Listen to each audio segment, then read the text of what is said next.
Totgesagte leben länger, das könnte man auch für den portugiesischen NHR-Status sagen. Anfang Juli 2024 verkündete der portugiesische Finanzminister, dass der NHR-Status neu aufgelegt werden soll. Was es damit auf sich hat, das wollen wir uns in diesem Video einmal näher betrachten.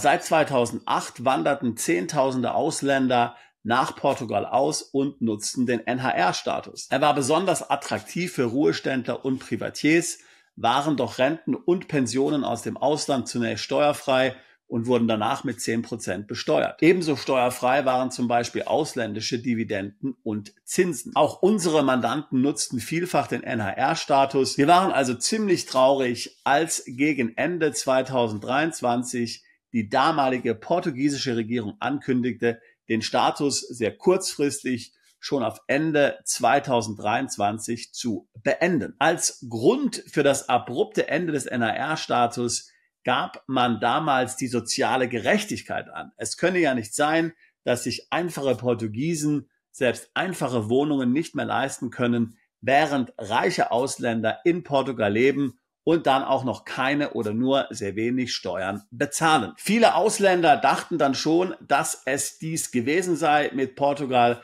dass man also nie wieder in Portugal leben könne unter steuergünstigen Bedingungen. Kurze Zeit später verkündigten die Portugiesen die Einführung des sogenannten IFICI-Status. Das steht für Fiscal Incentive for Scientific Research and Innovation Program. Hier geht es also um ein Programm, mit welchem Forschung und Entwicklung und Innovation gefordert werden soll. Wer zum Beispiel in einem solchen Start-up oder auch bei einer solchen Universität hier eine Stelle in Portugal findet, der zahlt weiterhin nur 20% Steuern, aber eben er hat dann seine gesamten ausländischen Einkünfte in Portugal praktisch steuerfrei zur Verfügung. Hier allerdings die Krux, das Ganze basiert auf einer Anstellung oder Firmengründung. Man kann auch nicht irgendeine Firma gründen. Diese Firma muss von der Start-up-Kommission in Portugal dann genehmigt werden, damit sie diese Vorteile hier an ihre Mitarbeiter weitergeben kann. Für viele also eine unüberbrückbare Hürde. Nur wer hier wirklich Kapital in Portugal investieren kann oder eben entsprechend eine Festanstellung findet, nicht aber Rentner, nicht aber Privatiers, können von dem neuen Status profitieren. Soweit, so gut. Man nannte dieses Programm eben auch NHR 2.0. Anfang Juli 2024 verkündete dann der portugiesische Finanzminister Samento der Financial Times, dass man den NHR-Status zurückbringen wolle. Inzwischen war es zu Neuwahlen und einem Regierungswechsel in Portugal gekommen. Die portugiesische Regierung ist jetzt darauf bedacht, hier das Wachstum anzustoßen. Sie hat realisiert, dass das Abschaffen des NHR-Status eine falsche Entscheidung war und man will jetzt den neuen NHR-Status wieder einführen. So haben sie es gesagt. Allerdings wird es hier nur um eine sehr aufgeweichte Version des NHR-Status gehen. Leider für viele unserer Mandanten, daher muss man es so sagen, nicht interessant. Auslandseinkünfte sollen nämlich nicht steuerfrei sein. Der einzige Vorteil des neuen NHR-Status ist, dass man hier auch nur 20% Einkommensteuer bezahlt. Das ist natürlich im Vergleich zum portugiesischen Spitzensteuersatz in Höhe von 48% kein schlechter Deal, das muss man ganz klar sagen. Allerdings auch hier ist man wieder darauf angewiesen, dass man eine Anstellung hat, denn man wird ansonsten ja nicht von diesem Steuersatz profitieren können. Gut, du kannst natürlich auch Freiberufler sein, Freelancer, dann zahlst du auch diese 20%, musst dann allerdings noch die Sozialabgaben berücksichtigen, die ja in Portugal recht hoch sein können. Hier gut zu wissen, portugiesische Freelancer müssen in den ersten 12 Monaten keine Sozialabgaben leisten. Hier gibt es auch einen Sonderstatus in Portugal, wo man letztlich 25% der Kosten als Selbstständiger, als Einzelfirma bis zu 200.000 Euro Umsatz absetzen kann und dann auf den Rest eben diese 20% NHR-Steuer bezahlen würde. Da hat man vielleicht in den ersten 12 Monaten eine ganz gute steuerliche Situation, aber eben leider ausländische Einkünfte sind nicht steuerfrei. Dennoch für den einen oder anderen mag das interessant sein, vor allen Dingen eben, wenn man eine Anstellung hat. Krypto übrigens auch recht interessant in Portugal. Hier gilt eine ähnliche Regelung wie in Deutschland.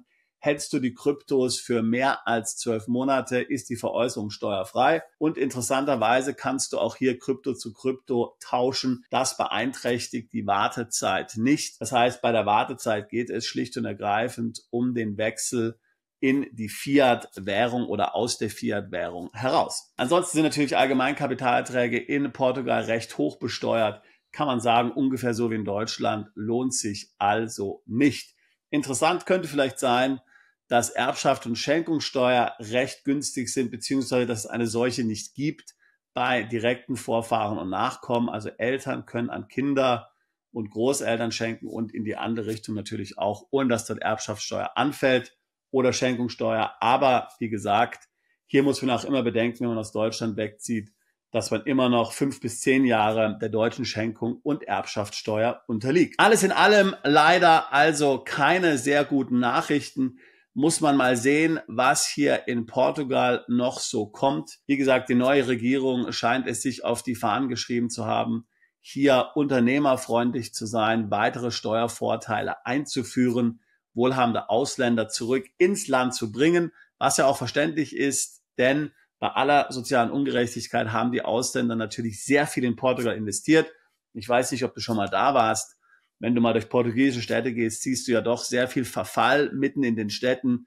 Hier haben vielfach Ausländer investiert, Immobilien gekauft und diese saniert und sind natürlich jetzt weggeblieben, nachdem die steuerlichen Vorteile wie der NRR-Status abgeschafft wurden. Natürlich gibt es auch andere interessante Länder. Spanien nebendran bietet ja mit dem Beckham Law auch einen interessanten Status an, wenigstens für 5 oder 6 Jahre. Auch hier ist dieser natürlich an eine Festanstellung gebunden. Ansonsten in Europa auch interessant: Malta, Zypern, Gibraltar, Andorra, viele osteuropäische Staaten auch.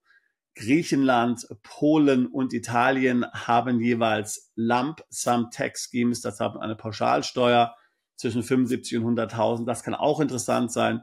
Es gibt also durchaus in Europa noch ganz interessante Modelle. Wenn du dich auch mit dem Umzug ins Ausland beschäftigst und hier nach steuergünstigen Möglichkeiten suchst, dann lade ich dich ein, jetzt ein Beratungsgespräch zu führen. Wir tun seit fast 20 Jahren nichts anderes, als Mandanten dabei zu unterstützen, ins Ausland umzuziehen, ihre steuerliche Situation zu optimieren, ihr Vermögen zu schützen. Ich freue mich drauf, auch dich zu unserer Mandantschaft zählen zu dürfen. Bist du Unternehmer, Freiberufler oder Investor? Zieht es dich schon lange ins Ausland? Mach heute den ersten konkreten Schritt in eine Zukunft mit mehr Geld und mehr Freiheit.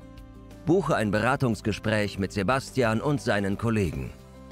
Unsere Kanzlei unterstützt Mandanten wie dich dabei, deine Steuerlast legal zu reduzieren, Vermögen aufzubauen und zu schützen und deine persönliche Freiheit zu maximieren. Profitiere jetzt von unserem Fachwissen und unserem Netzwerk. Gehe zu mandatierung.com und werde Mandant unserer Kanzlei.